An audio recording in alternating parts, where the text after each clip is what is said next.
Hello बच्चों, आज हम अपना एसएसटी में नेक्स्ट लेसन स्टार्ट करने वाले हैं जिसका नाम है प्लेटू रीजन ऑफ इंडिया। इसमें सबसे पहले हम पढ़ेंगे कि प्लेटू किसे कहते हैं। प्लेटू को हिंदी में बोला जाता है पठार। और अगर हम इसकी डेफिनेशन की बात करें तो plateau is a less elevated land part as compare to a mountain. हमने अभी तक माउंटेन्स के बारे में पढ़ा, हमने जाना कि जो उनकी टॉप होती है वो कैसे एकदम शार्प होती है, पॉइंटेड होती है। ये बिल्कुल ठीक उसी के अपोजिट होते हैं। माउंटेन्स जैसे ऊंचे ऊंचे होते हैं, ये लेस एलिवेटेड होते हैं, यानी कि इनमें कम उठाव होता है। उसके बाद अब अगर हम इनके फीचर्स की बात करें तो नेक्स्ट पॉइंट आप लिखा देख रहे हो, top is flat and plain. जैसे माउंटेन्स की जो चोटी होती है, टॉप होता है पूरा, वो एकदम शार्प होता है और पॉइंटेड होता है, लेकिन इसका जो टॉप होता है वो फ्लैट होता है और प्लेन होता है। We can climb plateaus more easily than mountains. Mountains की चढ़ाई करना ज़्यादा डिफ़िकल्ट होता है, प्लेटू क्योंकि फ्लैट होते हैं तो इसलिए उन पर चढ़ाई करना ईजी होता है एज़ कम्पेयर टू माउंटेन्स।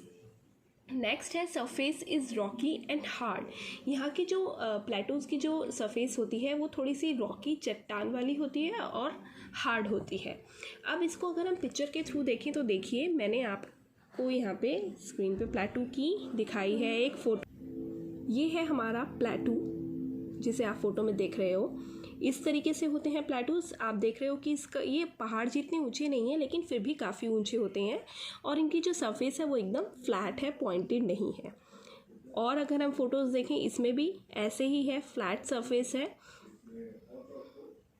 ये आपको प्लेन्स है, प्लेन एरिया जो हमने पढ़ा है, और वहाँ पे जो दिख रहे हैं ये है प्लेटूज़, ये माउंटेन्स नहीं है।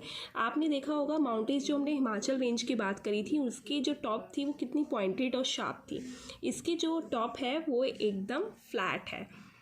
तो ये होते हैं हमारे प्लेटूज़।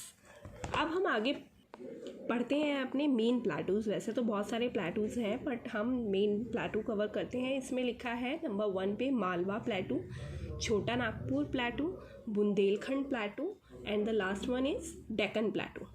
इसकी अगर हम पोजीशन देखें, ये आपकी एसएसटी की बुक में दिया हुआ है नक्शा जिसमें आपको दिख रहे हैं नंबर 1 मालवा, बुंदेलखंड, छोटा नागपुर एंड द डेक्कन प्लेटू। और अगर हम इनके अलावा प्लेटूज़ देखें मैप में तो हमें कुछ और प्लेटूज़ भी नज़र आएंगे। जैसे ये देखिए, Bundelkhand, Baghelkhand, Chota Nagpur, Shillong, Dandakaranya, Telangana, Karnataka, Deccan plateau and Malwa plateau. ये सारे हमने प्लेटूज़ पढ़े जो हमारे मेन हमारे आपके कोर्स में हैं क्लास 4 के, वो आपको सामने स्क्रीन पे लिखे दिख रहे हैं। और अगर हम बात करें इंडिया के हाईएस्ट प्लेटू की तो वो है हमारा डेक्कन प्लेटू। जो डेक्कन प्लेटू है वो इनमें सभी प्लेटूज़ में से सबसे हाईएस्ट है।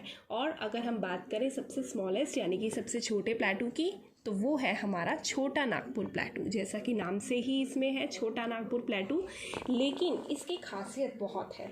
जो प्लेटूज़ हैं यहाँ पर ये ट्रेजर होते हैं, इनके अंदर बहुत सारा ट्रेजर छुपा होता है, यानी कि खजाना। कैसा खजाना? लेकिन यहाँ पर बहुत तरीके के मिनरल्स मिलते हैं, जैसे कि कोयला जिसे बोलते हैं, आयरन, कॉपर, ये सारे सबसे ज़्यादा मिलते हैं हमें छोटा नागपुर प्लेटू में। ये सबसे छोटा है लेकिन मिनरल्स से रिच है, बहुत सारे मिनरल्स इसके अंदर हमारे को पाए जाते हैं।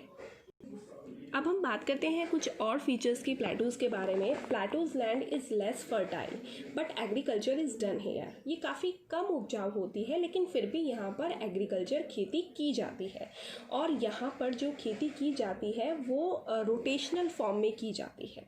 रोटेशनल फॉर्म से क्या होता है कि एक फसल पहले उगाएंगे, फिर कुछ उसके बाद कोई और, उसके बाद कोई और, फिर रोटेशन करेंगे दोबारा, फिर उसी का नंबर आएगा। जैसे हम अपनी क्लास में सिटिंग रोटेशन करते हैं कि आज आप फर्स्ट डेस्क पे बैठे हो, फिर सेकंड, तो हफ्ते बाद आपकी जाके फिर फर्स्ट डेस्क पे टर्न आती है।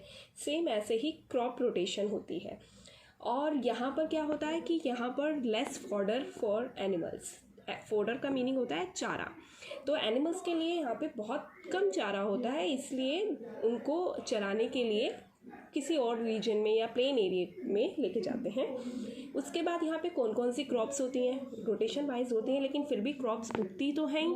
कौन कौन सी मेनली हम वहाँ पे उगाते हैं पठारी क्षेत्र में, वो है हमारा वीट, ग्राम, मसूर एट्सेट्रा।